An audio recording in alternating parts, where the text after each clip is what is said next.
So our next submitters, representing the South Brighton Tennis Club, Mark Condon and Reuben McNab.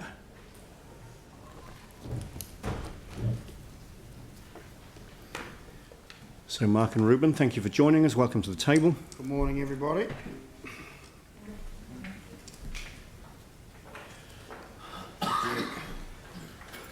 We're made submissions before. The South Brighton Tennis Club is part of the South Brighton Domain, and being on the east, we got hit hard with the earthquakes. The land, as we appreciate, has moved, but the tennis club gets flooded on several occasions. We need, as I said at the last submission in this meeting, a hard edge along the estuary to give us protection. There's, in fact, I think the last year we were given an undertaking that monies would be set aside for that. At present, we're running into a winter with the possibility of flooding again occurring. As an essential part of the whole of South Shore region, really, South Brighton, we would like to see a hard edge put along the estuary, do it once and do it right, and then it can be put aside for many decades. Reuben, would you like to add to that? Yeah, so our submission had about the work that was signed off from 2019, and so part of our asking is that the additional funding goes into that 2021 annual plan. Okay. Very quickly, a thank you around the whole RAFITI process which the council helped us out with. So that's called ECSR, and we hope to have that up and running in August. So getting really close now to having what will be a remarkable facility for our side of town. We've never had anything that looks like that as far as getting an indoor space for athletes, or young people I should say. So that, congratulations to the council around helping us out with that process. And yesterday, SSRA were in talking to you guys around the uncertainty around the proposal of what we call South Shore. It's imperative as far as the tennis club's concerned that is looked at properly and decisions are made quickly, because it's been 8 long years of still not knowing what people are doing with their houses and property. And I know I said this last time I was here, as far as I'm aware, that we're the only suburb in Christchurch that loses its land every sou'wester. That estuary is still coming through, and we will flood again this winter, and I for one are sick of cleaning up after it. Action, not inaction, is required. Good with that, boss? Yep.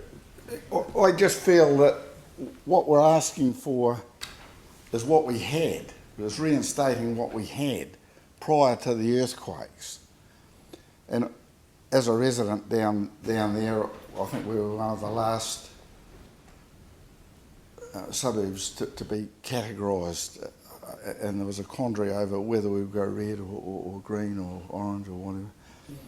And I feel that given that we were left to live there, and I was red zoned and chose to stay in the area, that we should be afforded the protection that we had prior to the earthquake. This is still earthquake work. It's not new work, special work, it's what we had. And that's what we're asking for to get back. Now, all you councillors here have got tremendous complex issues. I have the press every morning and read it and read all your problems. The great man, one of the greatest men that's ever walked this earth, Albert Einstein, said, everything should be as simple as possible, but no simpler. So think about that as you go through your day. Thank you for your time. Thank you. Now I've got Sarah signalling question. Oh, sorry. Oh, Of course, Sarah. Yeah. Yeah. Just a quick question. You've focused mainly on the hard edge, which was what people had installed along those properties along South Shore in the past. Each individual had their own hard edge, if you like. That's right, yeah. But the hard edge itself was quite low, so a hard edge doesn't prevent the flooding, it just prevents erosion. And so I'm just wondering why the focus is on the hard edge rather than the flood protection in a low bund. Look, I rather than- haven't yeah. got time to go through the complexities of it, of the flooding and the why and the Yeah. where. Very happy to go for a walk through you with it all. I've lived on the estuary all my life, on the McCormick's Bay side and on the South Shore side. So Yeah. it's a complex issue and it's not simple. But whilst, yes, everybody did build their own retaining walls, they weren't engineered. No. And there's a variety of standards. But you want us to focus on the flooding rather than erosion? It's two separate things. Yeah, they are. Yeah, So yeah. It there's was just that they were individual both. houses doing their bit down South Shore, and there's the previous flood retaining system of the estuary edge in South Brighton, which is gabion baskets, Reno mattresses, Yeah. which still work fine in certain places, but other parts of it have collapsed, Yeah. which has been proven to be earthquake related, not anything else. And we But again, want that's that erosion earthquake. protection. Yeah. We need that. That's why we flood. That's why we've lost lots and lots of land down there. Yeah. They need to be restored. According to the experts or the heights we've been given, the South Shore spit went like that. Yeah. So the end Yeah. where the Avon Heathcote Rivers exit is higher than it was, and the South Brighton Bridge area is lower than it. And I understand, whilst we've had Yeah. many But smaller simply- earthquakes, it's still in that vicinity. But simply putting a hard edge on the low land won't make a difference.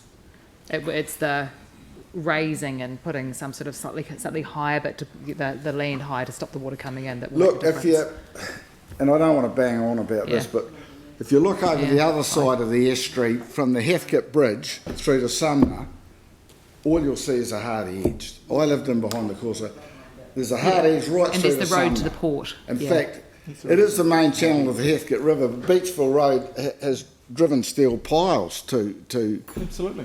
hold And can the- I just so say- all around the world you won't see anything but a hard edge where attainment is required. All right, I'm going to need to bring this to a close, but Thank thanks you. for coming in for what's turned into a conversation actually today, which is good, interesting. And I'm happy to go over it with you anytime. All right, thanks very much indeed for coming along to speak to us this morning. It's appreciated. Thank you very much. Thanks for your time, everybody. Thank you.